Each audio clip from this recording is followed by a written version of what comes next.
Welcome to the UK Travel Planning Podcast. Your host is the founder of the UK Travel Planning website, Tracy Collins. In this podcast, Tracy shares destination guides, travel tips, and itinerary ideas, as well as interviews with a variety of guests who share their knowledge and experience of UK travel to help you plan your perfect UK vacation. Join us as we explore the UK from cosmopolitan cities to quaint villages, from historic castles to beautiful islands, and from the picturesque countryside to seaside towns. Hi, and welcome to another episode of the UK Travel Planning Podcast. This week we talk to guest Tina Lu Lang, who, with a friend, spent 3 weeks in April exploring Ireland. Tina shares her itinerary and the highlights of her trip around the Republic of Ireland and Northern Ireland, plus tips and things she learned along the way. So, if you are planning your own trip around Ireland, this is the episode for you. I began the chat with Tina by asking her to introduce herself and tell us why she chose to visit Ireland. My name is Tina Lu Lang, and I live in Florida in the United States. And I picked Ireland because it was on the bucket list for my husband and myself when we got married. We went on a honeymoon to Alaska to see the glaciers. And we watched, some of the more elderly people really struggle to get on and off the bus and to do the hikes. And we just thought, we want to travel while we could physically enjoy it more. And so we made a bucket list on our honeymoon of all the places we wanted to go. And Ireland was very high on my husband's list. So my husband passed away last September. And so to honor him, I am doing our entire bucket list this year. And Ireland was our first big trip. So I think being able to do your bucket list this year and visit the places you both chose is a wonderful way of honouring your late husband. And I know England features on the list too, as Doug and I have met you a few times now to help you with that itinerary. I know Doug is keen to ask you questions around your trip to Ireland, so I'll hand over to Doug now. Hello, Tina. Well, hello, Doug. Can you give us an overview of your itinerary and how many days you went for and that sort of thing, a basic summary of what you did while you were there? Absolutely. So we did 15 days, if you count the day we actually flew out of Dublin. And my friend Sue, who went with me, and we sat down and kind of planned a 2-week trip, taking a ring around the entire island, not only the Republic of Ireland, but North Ireland as well. And so we figured we would do 2 nights per location and see the sights from that location and then move on. Because I hate unpacking and packing, 2 nights is bare minimum for me. 1 night's miserable. So we had to keep moving because in order to see all the sites, we couldn't stay in one location and road trip. Basically did a ring around the entire island. Yeah. So how long did it take you to put together your trip? It took us a couple months of research. We initially approached a travel agent, and it became very aware that we were going to have to design our own trip and then send it out and have them put together what they could, and then we'd finish the rest. I didn't know what to expect. I've never used a travel agent before, and probably won't again. But we did about 2 months of research planning, calling, Google mapping, how long it would take to drive here, there, and everywhere. And then we sent that over to a travel agent who worked with Brendan Vacations on the accommodations, which we did some ourselves and they did some. Same with the tours. Okay, so did you find it fairly easy doing the research yourself, or did you enjoy doing that? Because I think it's one of those things, if you do enjoy it, it's quite kind of a bit of a pleasure to kind of go and dig in and find all these places out. Well, I'm a big nerd because I was a high school teacher, and so I loved the research part. And it made me really excited to go to Ireland. And you make sure you see what you want to see, because a lot of times with the cookie cutter vacations, they'll send you to locations to do things that you're like, I'm not that excited about. I'd rather go do this. And I like that freedom in planning your own trip. like a really good point, Tina, because I think, doing a tour has its place for people if that's what they want to do. But I think being able to put together, that's what we enjoy when we do the consultations. It's being able to talk to people about what they're interested in, what specifically they want to see, and then see that how we can help them put that together so that they can tailor make it for themselves and spend the amount of time that they want to in a specific place, or the whole time in a specific place if they want to, and do day trips rather than feeling they've got to, live out of a suitcase and be, get up at ridiculous times to get on a coach and then go to the next destination. And you don't have that freedom to spend as much time as you want in specific places. So you flew into Dublin. So first place you went to, Dublin, yeah? Yeah. So let's talk through your kind of your 14 days. Let's talk through it. Let's find out where you went and what you did. Absolutely. So we flew into Dublin and stayed there for 2 nights. We stayed at the Brooks Hotel, which was my first time in a European hotel. And you saw on the Facebook page, I posted a picture of the key card, to turn on your lights, which I heard about on your website. So I knew they existed, but I had never seen them before. I actually kind of liked it because, you take that off, it turns everything on, you put it back in when you get back. I thought it was kind of fun. I was surprised about that you hadn't seen those. So are they not common in the North America then? Because they're very common wherever we've been in Europe, in Southeast Asia, in Australia, where you have to keep if you don't have the key card in, you don't get the electricity. So it's, I don't know. Yeah, I was quite surprised that it wasn't something that you'd come across. And I have traveled quite a bit around the U.S., but I had not seen that before. But I was prepared for it, thanks to you guys. So no big deal at all. The contraption on the wall that I posted on the Facebook page, the old-fashioned hairdryer, that boggled my mind. But, we had some fun with it on the Facebook page. And then I asked hotel staff and they explained. At first they were like, I don't know what that is. And then they asked around and then they explained what it was. About the same time, someone on the Facebook page picked up on it. Yeah, what it was. I will actually put in the show notes just because everybody's going to be thinking, so what is this? I will put the picture in the show notes of what Tina found. I thought it was a telephone. Found on the wall in a hotel in Dublin. Because it did cause quite a lot of chat in the Facebook group, didn't it? It did. Trying to figure out what it was. I haven't got a lot of experience with hair dryers, so. Well, you've told everybody now. Yeah. Well, I think that this hairdryer would probably be appropriate for Doug's hair as a high volume as it was. This would be Doug's perfect hairdryer.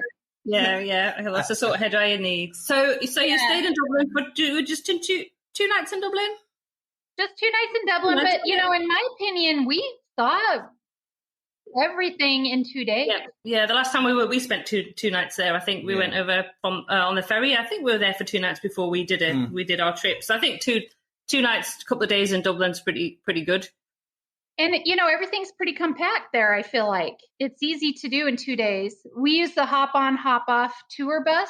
It has kind of a taxi, which was great. That's the best way to get around. The best way to get around the hop on, hop off. Definitely, we recommend that because it's just it gets you to all the places that you want to go to.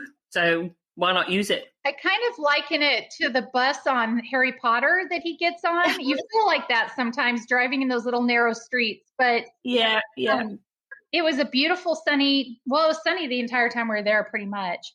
And so we sat in the back in the open air, and I got the most amazing pictures. You did. I have to say, the weather the entire time you were in the Republic of Ireland and Northern Ireland was just incredible. We were like, that would be. Honestly, it was. The photos that you had were absolutely fantastic. All the blue sky and sunshine. Wow. What was your favourite thing that you did in Dublin? I would say that the Book of Kells was probably my favorite, but I also really like the Archaeology Museum. It's not very big, but again, years of high school teaching, I had learned about the bog bodies, and they are on display there. Yeah. And I was super into it. Now, my friend is very squeamish, and so looking at mummified bodies is exactly the opposite of what she considers a good time. So she politely bowed out of the last two in the exhibit, but I've pretty much wanted to see those my entire life. So I was pretty excited. Now, half the people that tuned into this podcast just switched off because they're like, oh, nerd. No, I think half of it were going, I really want to go there and see that. So I have to mention the Guinness? Because you did go and have a tour around the Guinness brewery, didn't you? If we were going to get COVID, it would have been there. It was completely packed to the rafters. Really? Wow. But I feel like you have to go. Like it is the staple thing to see in Dublin. Yeah, yeah. And obviously, I know you can't actually drink it because you've got allergies. But they make a cider. Yeah, so we'll see that. I got really excited about Irish cider. I had a good time. I saw the many different types of cider as you travelled around. So that was good that you were catered for. You're now leaving Dublin. So Dublin, obviously, you can get around on hop-off bus. You can walk around, but actually getting out of Dublin. So when we did it by train, but I know which was very restrictive for what we could do in Ireland, but you didn't. So do you want to talk us a little bit about how you got around? We actually rented a car and drove, much to the dismay of most of Ireland. It took us a couple days to get used to driving on the left side of the road. Yep. Because the roads are so narrow. Yeah. And we had a couple of what we thought were Mother of God moments where oncoming traffic, we didn't think there was enough room. We found out there actually was, but we got passed by a garbage truck, which was pretty big. Literally, we're screaming in the car. Like, I'm sure they've been home and told their families, "Oh, you wouldn't believe these tourists we passed." And then we laughed hysterically for like 10 minutes because we survived it. So yeah, some of the roads are pretty narrow, aren't they? So we were on roads that I'm like, is this an actual public road? Is this a sidewalk? I mean, their roads are so narrow that they're one way and you have to pull off and make room for other people. So you need to be this is why I didn't see a lot of accidents. You have to be very proactive when you're driving and, very aware and very cautious. And by the end of the trip, I was driving like a Irish person. It was terrifying my friend. So for safety, then you'd recommend hiring a tractor instead of a car? Is that right? Maybe. So where did you drive to? You left Dublin. So where did you off all these winding roads? Dublin, and we didn't go. What probably was the usual tourist route because we really had to pick and choose in 14 days what we did. So we went straight to Kilkenny and then down to Kinsale. Kilkenny's really cute. We wish we had more time there. I didn't really understand fully what all there was to do in Kilkenny. We had a lovely lunch there, but there's tons of shops and then there's a castle right downtown. And all these things to do, which we promptly, of course, tried to do. And then I'm like, oh, gosh, we got to get in the car and keep going. Because it took us like twice as long to get there as Google Maps said, because we were driving super slow because we weren't used to the roads. And so that was one thing to keep in mind if you're learning to drive on the left. And especially in Ireland, I feel like Great Britain's roads are a little wider, possibly. Depends where you are. No, depends where you go. Yeah. When Google Maps says it takes an hour and a half, we were adding at least half an hour to our drive time estimates to make sure we got there on time. Yeah. Because we went, it took us a few days to get up to the speed limit comfortably. Driving. And so that's something we did not anticipate. That's something for if you're going to drive in Ireland, you'll be fine. Just make sure the first couple days you pad your driving time, which I did not do. So we were kind of rushing. Yeah. No, that's a really good tip. So talk us through. So what day are we on now? Day 3, 4? We're on day 3. We went to the Rocky Cashel, which was awesome. And that graveyard is still being used by the community, which I thought was fascinating.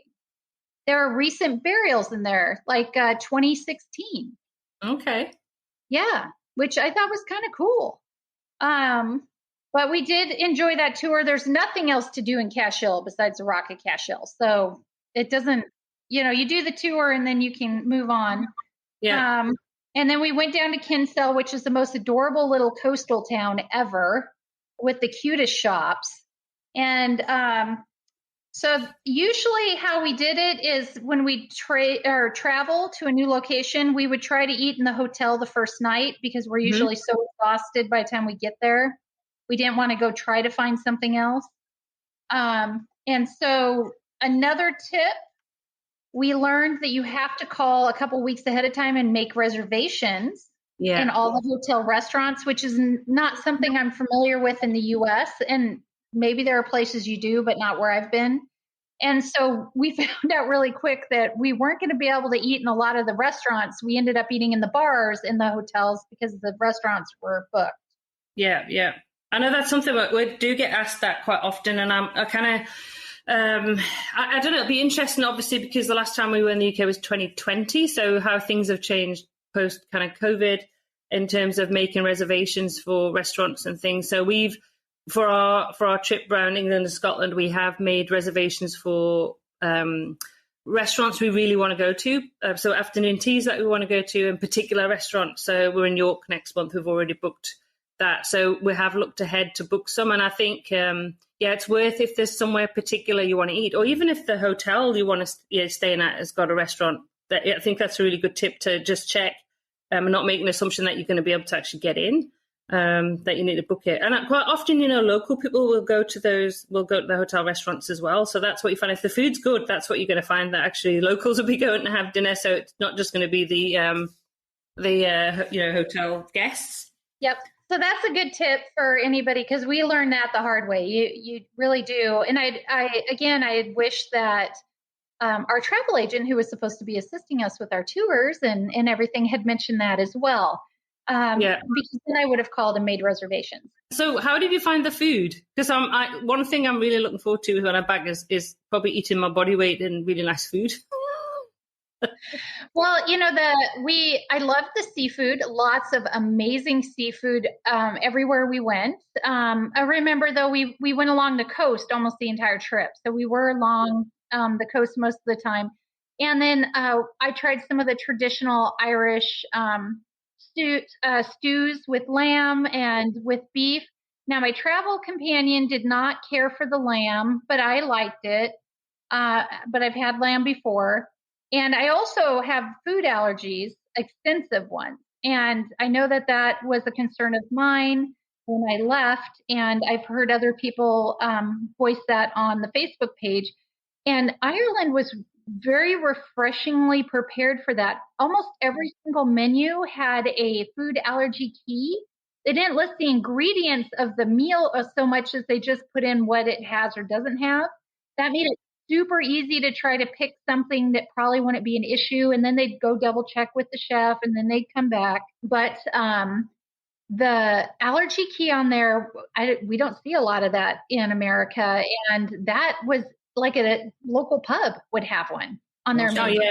Yeah, you'll find that actually wherever you go. And that's something that when I've spoken to other people who've recently returned as well, that who've got food allergies, is that the information that you get in the UK is like really good in terms of being able to know what's in what you can and can't eat, or at least give you an indication to help you to choose things that are going to be safe for you to eat. So that's good. Did you have a favorite meal then? Did you go, was there something particular you went, something, I'd go back to Ireland for that? Something with cabbage, possibly, in Ireland. Irish bacon. I would swim to Ireland for Irish bacon. It's like ham and bacon got together and had a baby. Yeah. Like, my niece had told me about it because she went to Ireland and she was like, you have to try the bacon. And I'm like, okay, I'm not a big bacon eater. I don't eat bacon normally. I ate bacon like almost every day I was in Ireland. I'm sure my cholesterol's up. But it's so good.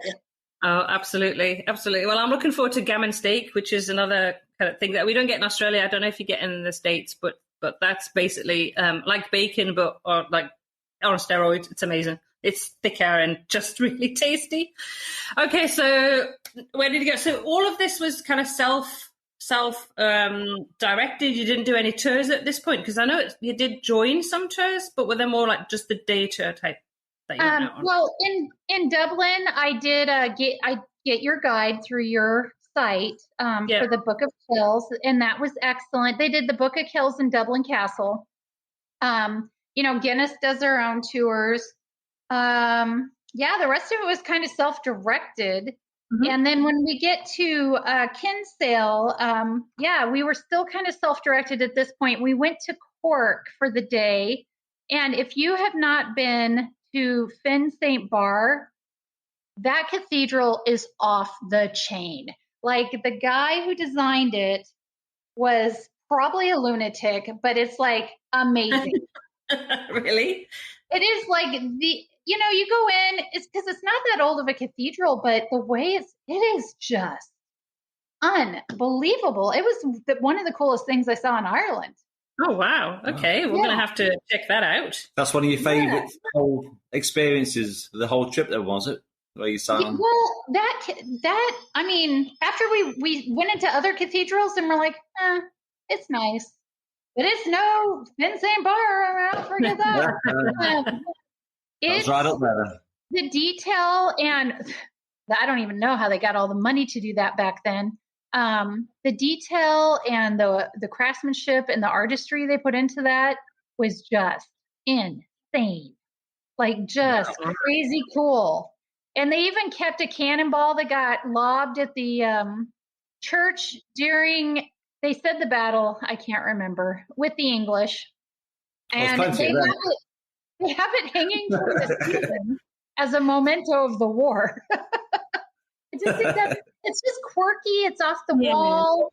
The artistry of all the stuff in there it's just super neat. That was the coolest thing we did in Cork. Yep. We went to Nanonago Place, which is where one of the nunneries in Cork was founded by a wealthy Catholic family at the time there. And their mission was to help the poor children of the community, which were, primarily of the Catholic religion. And so, they're still supporting that mission today, even though the founding nun has passed. And so that was just kind of interesting to learn the history of Cork from that perspective. And then we went to the English market, which everybody, when we did research, was like, oh, the English market, you have to go. I'm just like, unless I'm going to do some grocery shopping, you could walk through and take a couple of pictures. It's a marketplace built in the 1800s that the locals actually do their grocery shopping in. Yeah. They have open stalls, and meat vendors and things. So it's kind of neat. We had lunch upstairs. But we were like, I couldn't understand why everyone was raving about it. I'm like, okay, in my opinion, other people might think it was really neat. I just, we didn't do any grocery shopping. So we were kind of like, okay. We ate lunch there and we headed back to Kinsale to explore all the shops. Kinsale's full of independent craftsmen. There are at least 2 purse makers. They make purses right on the premises there, which I thought was very intriguing. So we kind of just explored all the little tiny narrow streets and the different stores. And then we went, they have a mead production. I don't know how you say it, a mead distillery, a mead place where they make mead. And we're like, we've heard of mead, but we don't know what mead is. So we decided to go on the tour up there. And of course, by the time we got up there, we walked all the way up the hills. We should have drove, but we didn't. We walked. We like to walk. We got up there. We're like, it took us twice as long. We missed the last tour, but the lovely owner, her name was Kate. She sat down with us, did tastings, even though they were closing, did tastings with us, talked about mead. And it is basically a type of wine distilled from honey and fruit. And it was really good. And she said it's really easy to get really awful mead and never want to touch it again. And she goes, you got to be careful. But it was really interesting. So that was kind of a fun thing that we did that was a little off the wall, but we were like, oh, why not? Let's go. We like to do off the wall things sometimes. Well, if you're going up to, when you're in England, if you're going up to the holy island of Lindisfarne, you can try Lindisfarne mead up there, because that's somewhere else that they make mead. So if you want to try it again, try some Lindisfarne. That would be a good place to try some. Yeah, I'll keep that in mind. I better write this down. No, I'll give you that tip. Okay, so where did we go next? Okay, so then we went up to Dingle on the Dingle Peninsula. That was probably our top 2 locations. Was Dingle. We love the town. We did the archaeological tour with an actual archaeologist, which was kind of the cool part. And his dad was an archaeologist, and they both grew up in the area. So they were extremely knowledgeable. He was a teacher, and then he retired to do archaeology full time and research and stuff. And so we did the whole Dingle Peninsula, and we went into like old monastic ruins, which I didn't know what that meant, but that was pre-Catholic influence on the island. It was Christian before the Catholic Church came to Ireland. So it's like really old. And those were the very highly educated people. And then they went into Europe to spread Christianity, which I was fascinated. I had no idea.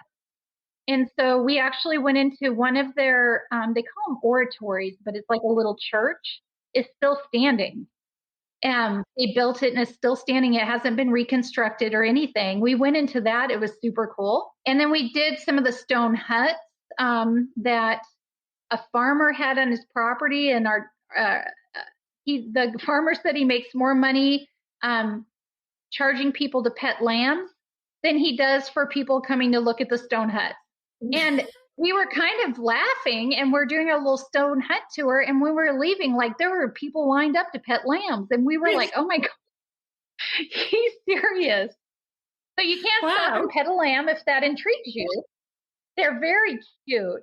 But we did the stone hut tour of early life there, and then we went. Of course, it's sunny and beautiful the whole time. We went out to the tip of the peninsula. They have a shrine for the Lusitania there. Yeah. And they have a pull-out that you can park. And then we just stood there and looked at the blanket islands and watched, seals and dolphins. It was just like magical. But we had a really good time on that. And then we went back to Dingle. They were having a big festival there for a bike tour. So the town was packed with people, and we just kind of explored. And then we asked around about a pub that would have traditional Irish music. And we went to the Dingle pub. And they were supposed to have traditional Irish dancing, but something went sideways because the guy didn't show up when he was supposed to. But we had a really good meal there and a few drinks and listened to a lot of singing. And there was a ton of locals in there just packed in. Enjoying I think it was a Saturday night, and it was a lot of fun just to kind of observe, like entire families would come in and eat, it was pretty cool. They have a waterfront hike there in Dingle, by the way, that you can go look at an old castle, and it's through a farmer's field, but it's along the waterfront. And there's some locals out there walking it. And that was really cool. Just, you could go from our hotel there. We stayed at Actions. Oh, wait, is that the right one? No, that was Kinsale. We stayed at, the Dingle Skellig Hotel and Peninsula. And it was a good location. Yep. All right. So day 6 or 7, we go to Doolin because we wanted to see the Aran Islands. And this one, we did a B&B. Which that's pretty much all that's in Doolin are B&Bs and pubs. That's pretty much it. It's a very tiny town with lots of tourists. You spend a lot of time in pubs. I have noticed this. You notice there's a theme. The underlying theme here, pubs, alcohol. We're trying to experience the culture, Doug. Of course. My apologies. I was having to sample the cider, the local ciders. Yes. We have to sample, don't we? Yes. I don't know how else to do that, but go to a pub. Exactly. I'm totally with Tina. So we did go to a pub, Gus O'Connor's, and they had I put a little video clip or a picture, I think, on Facebook about it. They did have a group of local musicians that were in there. They go there every week and they were playing, and it was great. Yeah. So we really enjoyed it. And honestly, I can't say that, at least in the Republic of Ireland, I didn't get a bad meal. You know, I tried traditional Irish foods, a lot of potatoes. You have to like potatoes. Yeah. But I tried a lot of traditional dishes and then a lot of the seafood, different, fancy chef seafood dishes and stuff. And they all were good.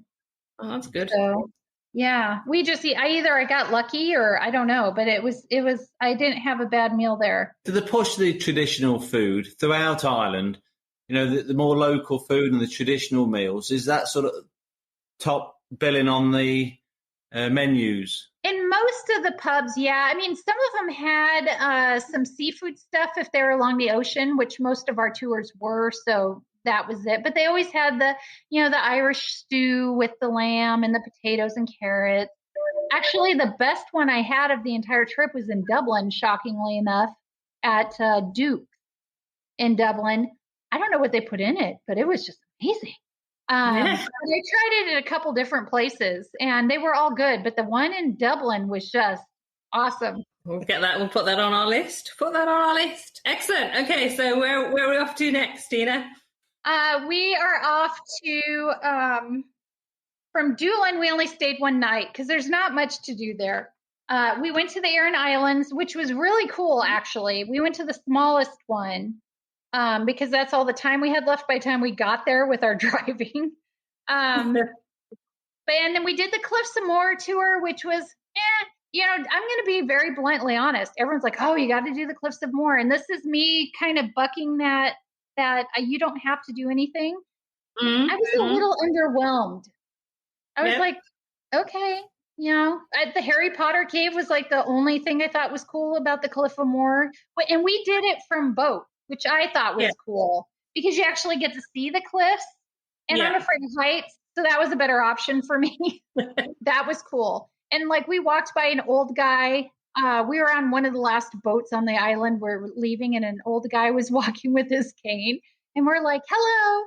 And he said something in Gaelic, which I'm pretty sure is like, oh, freaking tourists go home. He was like, I said, oh, I think it was Gaelic. I didn't understand a thing he said. And she goes, yeah, I think it was Gaelic for go away.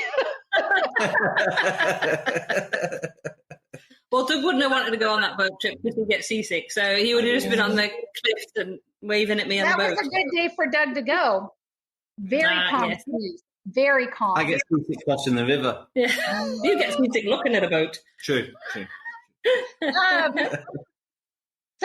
yeah, I was underwhelmed with Cliffs of Moher. I'm going to be, I hate to crush people's dreams, but I mean, go enjoy it. But there's way better things on the island that I think don't get their just dues. And we'll talk about that later. Yeah. Purple. So then from there, we headed to the magical place of Ashford Castle in Cong, the Republic of Ireland. And I requested to move in as a permanent resident for free, but at the time. So we kind of how I travel, because Tracy and Doug have seen my itineraries I'm putting together for my other trips. I usually do like Airbnbs and like B&Bs and, middle of the line hotels. And then I'll splurge for a couple nights and something fancy. So this was our something fancy. And if you can splurge, I would do no less than 2 nights because there's so many activities to do at the estate that you could easily, be busy for days. Cong itself, the village is very tiny. There's one store, there's one pub, and it's not open all the time. And that's where the cash machine is. So you can only use the ATM when the pub is open, but it's not open every day. We never actually went to the pub. And there is the Quiet Man Museum. They filmed, and I can't remember the year it was done, but a John Wayne film there. I think it's about 1949. John Wayne and Maureen O'Hara. Yes, they filmed it, most of it there. I've seen it a couple times because my dad was a big John Wayne fan. They have a museum, which they're really struggling to get people to come to the museum because the general population is aging out of knowing the movie. Like my friend who went with me is 10 years older. She'd never heard of it. Doug would know, he's a black and white film is it black and white film? Yeah. Black and white film aficionado. No, it's not black and white. No, Is it not? It was made in Technicolor. I expected it to be black and white because he's such a black and white movie buff. You really are. You know everything about black and white film. So yes, and he likes that film. So he knew all about that. Yeah, well, I've seen it a couple times too because my parents have watched it. Yeah, and so we watched it with them. So I thought it was really neat, and I think it's kind of sad that is their major tourist pull, and it's starting to kind of phase out. And like they've closed their tourist center because everyone goes to the castle and they don't do anything else because there's so much to do at the castle. But they have a beautiful abbey there, and you can walk the grounds. They have wonderful walks, nature trails all around the town. Really cool stuff. Yeah, so the castle looked absolutely amazing. The photographs that you sent, I have to say I was very jealous. I was like, yes, I'd like to transport myself there right now. The rooms really do look like a movie set, is what my sister said. She's like, oh my gosh, you look like you're on a movie set. Or no, I guess that was my friend from college who said that. She goes, you look like you're on a movie set. And they overlook a nice lake, or a loch as they call it.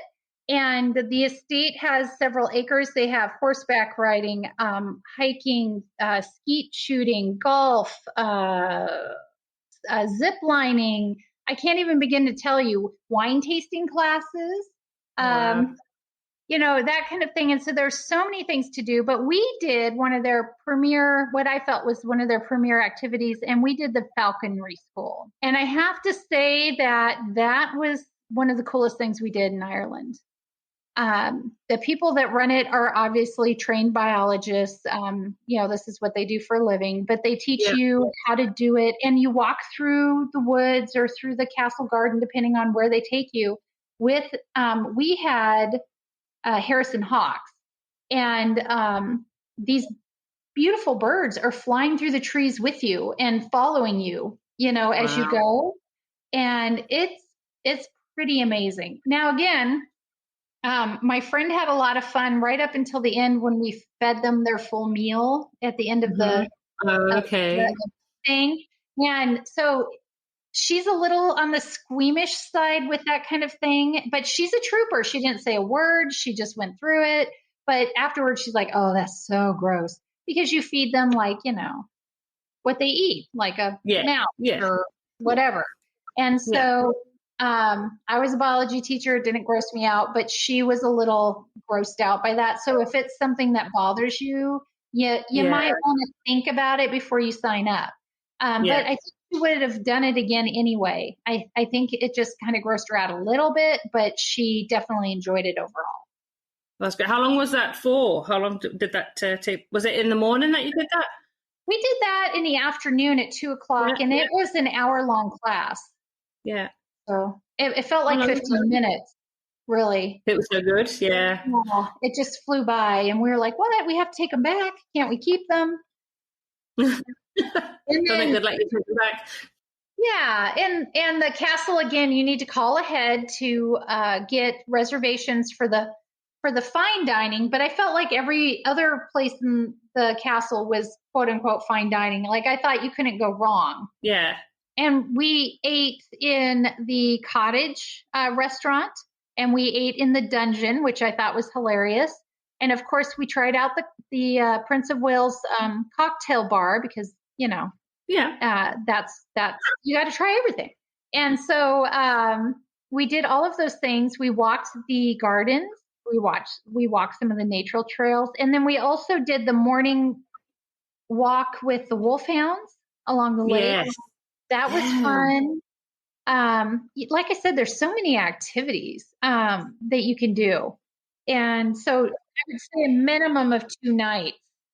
It's on our, honestly, next year, we will be reporting back because I was like, no, I have to go there. I have to go there. We want to explore Republic of Ireland more anyway. So it's like, So it went to the top of my list. Tina, I just loved it. It just looked fabulous. Lovely place. I love those Irish wolfhounds were gorgeous. They were.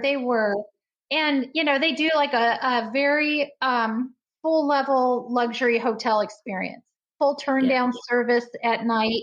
Everybody there is livered. They wear livery, and they seem to really love where they work, and they really enjoy talking to the guests. Yeah. Oh, that's fabulous. That all adds to that experience, doesn't it?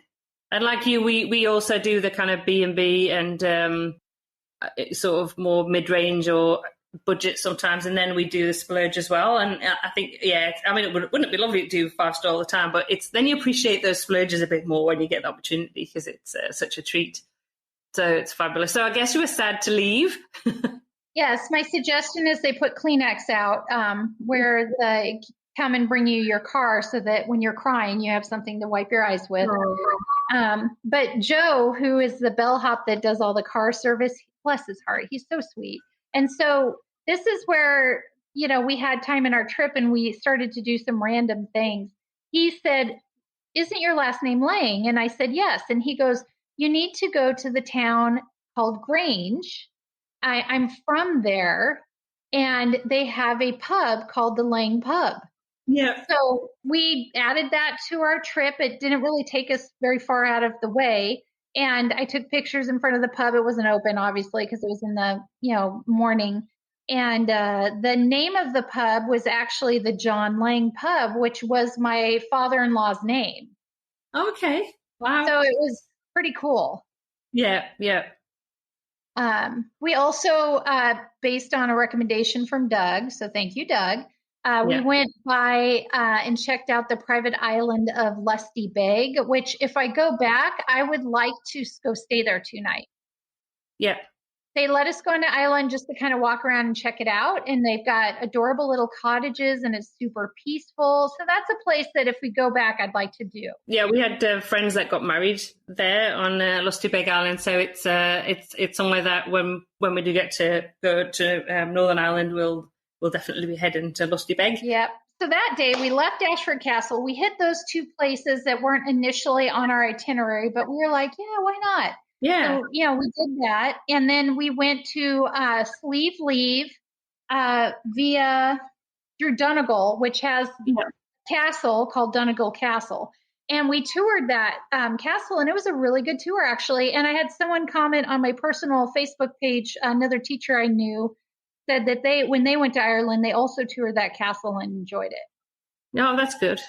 They're working really hard to reconstruct the castle. Yeah. So you can get a better sense of life at that time. And it's €5 to go in. It wasn't very expensive. Oh, that's good. Yeah. So we were driving right through there anyway to go to Sleeve Leave. Now, Sleeve Leave was amazing. There were not a lot of tourists that make it there. And you do really need to know how to drive on Irish roads, but don't go there right away. Right. Okay. Yeah. Wait until I've had a bit of experience on Irish roads before you head there. Yeah, the roads are a little hairy. We had experience already driving, which we were discussing it on the way up. I said if we'd done this the first day, I would have been freaking terrified. Yeah. And we also went at the end of the day, so there was a lot less traffic. Yeah. And we were able to drive all the way to the top because they weren't running the buses, and which was awesome. And we just got to park right up there at the top. So Sleeve Leave is cliffs above the Atlantic Ocean that are up to 596 meters above the ocean. And you can hike up to the highest point.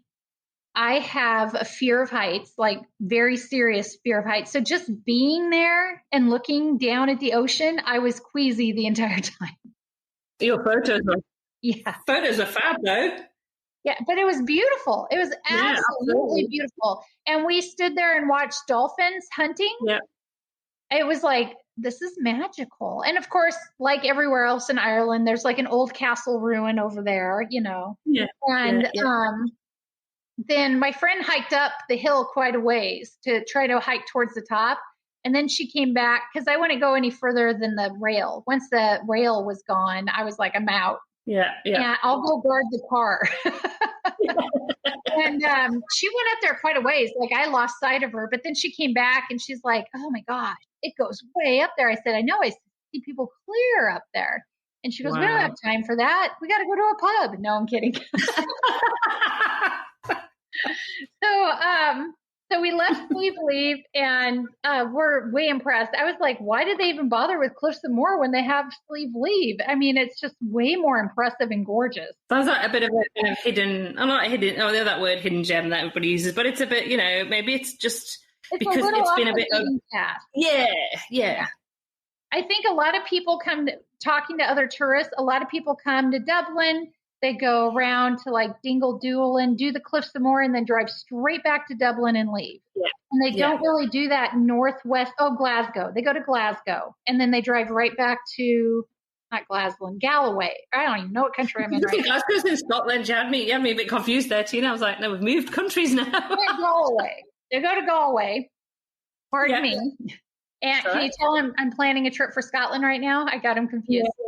So a lot of people go to Galway and then they just leave. They just go to Dublin and leave, and they don't go up to that northwest quarter. And there's a ton of cool stuff. So Donegal County has a ton of, if you like to hike and stuff, and the weather's good, because I can't imagine what some of these places are like when the weather's bad. And I'm glad I didn't have to. There's some cool stuff to see up there, and we didn't even touch all of it. So anyway, we drove from there to Londonderry, or Derry, depending on your political and religious affiliation. I don't want to offend anybody. So when we got there, we stayed in a hotel we were warned was kind of out of town a little bit, which it was. So we had to drive into town to park for a tour. We did a walking tour of Londonderry and Free Derry, which if you read on the Troubles, you'll understand what I'm talking about. But the history of it actually goes back a long time. And so hundreds of years of history with challenges there. And so one of the cool things that we saw were the city walls, which were built in, don't quote me on this, but I think 1690s maybe. Yeah. But they're very impressive. Like it's cool that you can see something that they built that long ago and they're still in fully functional order. And I expected city walls to be a little more narrow and from the movies, but these you could drive a car on. Yeah. So it was interesting that back then even they made them so big. I guess so they could ride carriages across the top. I don't know. I don't know. Actually, I should know. I'm an ex-history teacher. I'll have to figure that out. Yeah, I mean, I was surprised by that. That was really interesting. And then, of course, everybody who's read anything about the Troubles, which, sadly, I was fairly ignorant about. I just knew about them on a general level. The murals are there. And so we did a walk of the murals and the city walls and some different things, and learned about the Troubles. They've had 20 plus years of peace there, and the tour guide was very excited about that. Also, the Peace Bridge that the European Union built there is beautiful. Yeah. So there are a lot of good things, but there is a dark path there. Yes. And it's interesting if you don't know anything about it. And I read a little bit about it before we went, but to see it and hear from people who live there, it's just interesting. And I hope they continue to have peace and growth as they move forward. But that was about it for Londonderry to see, because they haven't really developed their tourism as much because of probably the Troubles. I don't know. And so the tour guide we used recommended that we go up to see Malin Head. And on the way, there's also an old ring fort, which there was like nobody at. There was another couple, and that was like a couple with a kid, and that was it.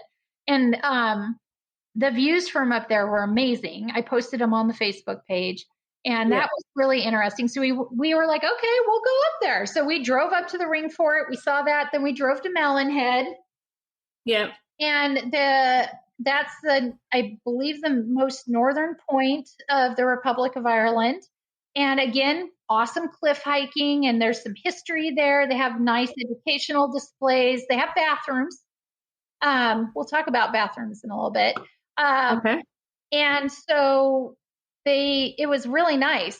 Tiny parking lot because they don't have a lot of the big tour buses come in.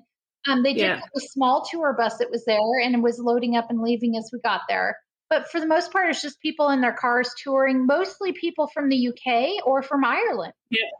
I've had friends who've just done a bit of a driving tour around Northern Ireland. So, yeah. Yep.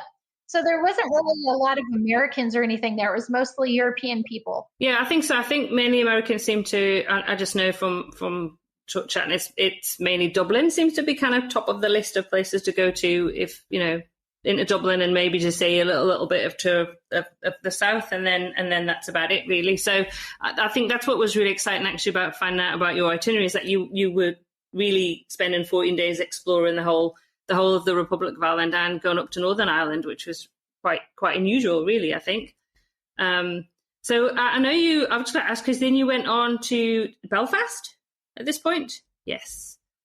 So I'm quite keen to visit because the Titanic Museum is something I'm quite interested to have a look around, and I know you visited that. So what did you think to that? Well, on the way to the Titanic Museum in Belfast, we did go to Giant's Causeway. Oh, okay. Yep. It was a lot more touristy than I expected, and you do need to make reservations through the visitor center. Yep. It is a site, they restrict the number of people who can go. Okay. If you want to see the Giant's Causeway, which was cool, you do need to make sure you have reservations through the visitor center. You can't just show up. Is that timed reservations for that, Tina, at the moment? I believe so. Ours were kind of messed up. We didn't have the right information, but they didn't say anything. They after we got it all figured out, they let us in. But they do have large tour groups coming through. They had high school groups and stuff, college groups. I don't know what they were. So they do restrict the number of people on the site per day. Okay. So something to know. How long did you spend there? How long did you think would be enough to have? I think we were there about an hour. They have a education center, but it was full of people. So we kind of just went straight to the tour walk. Yeah. And then when we came back, we browsed the visitor center.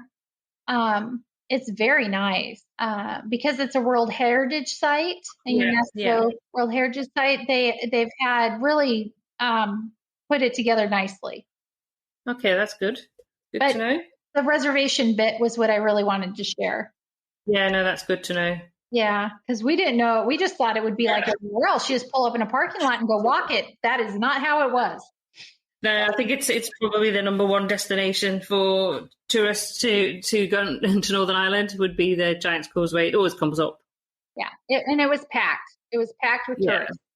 All right, so then we went to Belfast, and we stayed across the street from the Titanic Museum at the Titanic Hotel, which was actually the offices for the company that designed and built the Titanic. Yes, that's really cool. It's a historical building in itself, and it was really cool. And our room looked over the museum. Yeah. And then, so when we got there, we checked in. There is no parking at the hotel because it's a grade 2 listed building. They couldn't put parking underneath the hotel, so you have to park underneath the museum. So you have to pull into the hotel, unload your stuff, and then go park in the museum underground parking and then walk back to the hotel, which isn't that big of a deal. You just walk across the museum. It doesn't sound too far. Yeah. So anyway, but that's something to be aware of. And then the museum, you could spend hours in that museum. I mean, you really could, because if you sat and watched all the films and everything, you would be in there 5 hours. Okay. And I think we were in there a good 3. So there's a lot. Yeah, to make sure that you leave yourself enough time to go and have a good look around. Yes, because you'll get the audio. If you get the audio tour, which some people didn't, and they were kind of wandering around a little confused looking, I highly recommend the audio tour. And there are pictures on the wall, little numbers that tell you which clip to listen to. And then there's pictures on the audio tour machine to kind of coincide with the displays. And then in addition to that, they also have films playing that you stop the audio tour and then sit and watch the film. Yeah. For different sections. So that was really fascinating because they don't just cover the Titanic, they cover the history of Belfast, they cover the history of cruise lines and luxury shipbuilding. So they cover quite a bit of interesting information. And then you also can do a tour of the hotel. It's open to the public. Okay. And that's something that a lot of people don't know. And you did see some professional tour guides guiding small groups. I mean, it is an operating hotel, so you can't bring like 25 people in at once. Yeah. But you can bring in a group of, 5, 6, 7 people. And because we were staying at the hotel, they have one of their bellhops does tours of it for, just for the guests. And you can tip him if you want. Yeah. And so he gave us a tour, and it was fascinating. And for those of you who are into the ghost thing, there is a haunted room, a haunted office down there. And I can tell you, the tour guide didn't tell us. We went in and he's like, do you smell that smell? It smelled like cigars and leather. Yeah. And he said, this is the only room in the building that smells like this. We've tried to air it out. This building was vacant for years. We don't know why it smells like this. And it's just, it has a weird vibe or whatever. So we were talking about it with the girl when we were checking out. And she's like, I said, I feel like if you had a haunted ghost in here, it would be in that room. And she goes, well, actually, that room is and then haunted. She goes, I've set up for meetings because they use it for a conference room. Yeah. She goes, and things are flying off the table and falling on the floor. And they've come in with levels and like checked the table to make sure something wasn't wrong with it. So she said, yeah, there is something weird about that office. So there are some people that dig that kind of tour or they want to do those things. If you do, then there you go. And I think that it went down on the Titanic, actually. Oh, okay. So, yeah. Yeah, they talk about it in the tour and stuff like that. So anyway, that was good. We also, the day we got there, Downton Abbey opened in the UK. Yeah. Oh, yes. So you went to see that, didn't you? Yeah. And then I gave all my friends in the States like, ha, ha, ha, I went and saw it. And so there's a movie theater right there. They're developing that whole waterfront area. Yeah. And so there's a huge movie theater just down the walkway. And so we just walked down the marina front and went and saw it. So did you enjoy it? Because I haven't seen it yet. Yes. We did enjoy it. And it kind of wraps up some more storylines from the original show. Yeah. Because we're both going to Highclere, aka Downton Abbey, when we're in England, aren't we? Yes. So that's quite cool. I was like, yes, I have to go and see that. So yeah, that'll be good. That'll be good. I know. I'm very excited about that, actually. So anyway, so that was Belfast. We did eat at an Italian restaurant, and it was very good. Some friends who had gone to Belfast several years ago told us about it. Yep. It's called Villa Italiana. Yeah. And it was packed with locals, and you better get reservations. And it was really good. So even though I kept laughing that we're eating Italian in Northern Ireland, but hey, why not? Well, why not? And then how much longer did you have in? One more day. So we drove back to Dublin the next day. Yes. And we went to the Boyne Valley. And there's some different things you can see there. We picked just one because we didn't have a ton of time. We picked two, but we only ended up doing one. So we went to Brunabone, and they have two prehistoric, well, they have three, but they have two open to the public, prehistoric burial mounds there. And one of which you can actually go into, which is pretty freaking cool. And so you go to the visitor center, you can walk through the museum. And they talk about, the Neolithic people and they built these giant burial, and they cremated their bodies. So there aren't actual bodies buried in there. Yeah.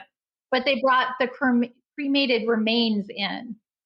But we toured a couple of those sites, and, like most things in European history, they have multiple use stories. They have Neolithic built, and then everything up to like Norman invasion kind of buildings that they have unearthed around it. So there's a lot of layers of history there.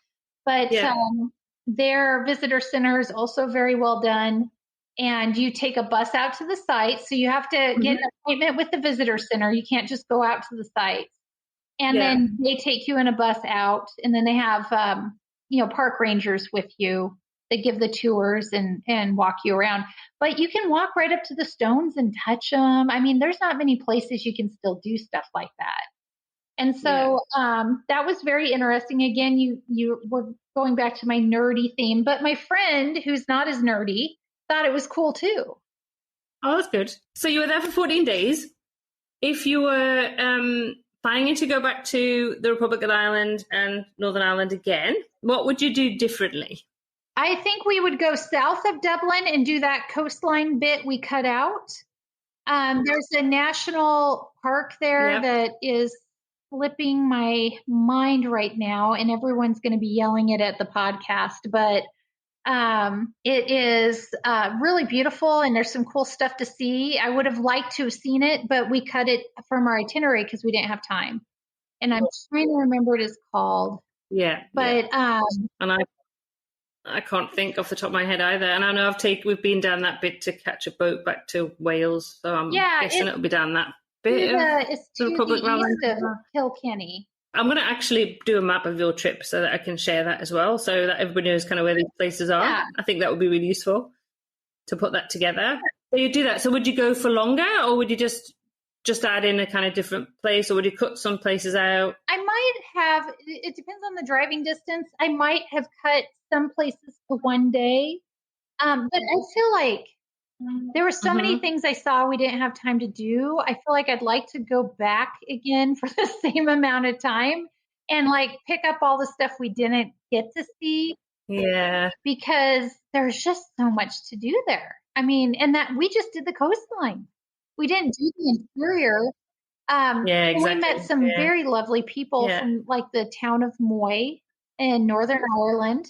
And they were like, you should come to our town and we'll meet you at the pub. You need to see a non-touristy Irish town.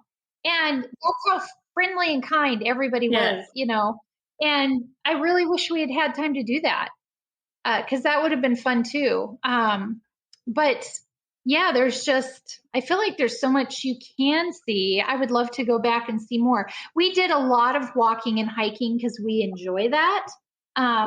Not everybody, that may not be their cup of tea, or the weather may not be as cooperative as ours was. Yeah, you were very lucky with that because the weather was fabulous. Yeah, It was really good. It's very green for a reason. When people go to, it's very green, yes, because there's quite a lot of rain. The last 2 days it did get cloudy and kind of rain, but it wasn't heavy rain. It was just a soft drizzle. So you just put a raincoat on and went and did what you needed to do. So what would be the tip that you give anybody who was visiting for the first time? So they're planning to go, what would you say to them? Boy, that's a good question. Well, I definitely say make sure you have reservations for your dinners. I would say that the Irish people in both the Republic of Ireland and Northern Ireland are the kindest, most welcoming. Ask locals where to go eat food and pubs. Don't just follow what it says on the internet or travel blogs necessarily, but go try some of the local recommendations because that was some of the best stuff we did. So Tina, it was absolutely fantastic talking today all about your trip around the Republic of Ireland and Northern Ireland. It's honestly made us want to go. We've been to the Republic of Ireland once. I've never been to Northern Ireland. Doug has. So it's absolutely made us totally want to add that into our travel plans for next year. So Doug, I know you want to say bye to Tina as well. Thank you very much, Tina, and I'll see you in England. Yes. I'm very excited to see you guys, and I'm going to buy you a beer because of all your work, for sure. Would that be in the pub by any chance? I might be in a pub. You might find me there, yes. Again, thanks to Tina for joining us on this episode and chatting to us about her trip to Ireland. Information and links to the various destinations discussed can be found in the show notes for this episode to uktravelplanning.com/episode 15. If you enjoyed this episode, don't forget to subscribe and leave us a review. Thanks for listening. Until next week, happy UK travel planning.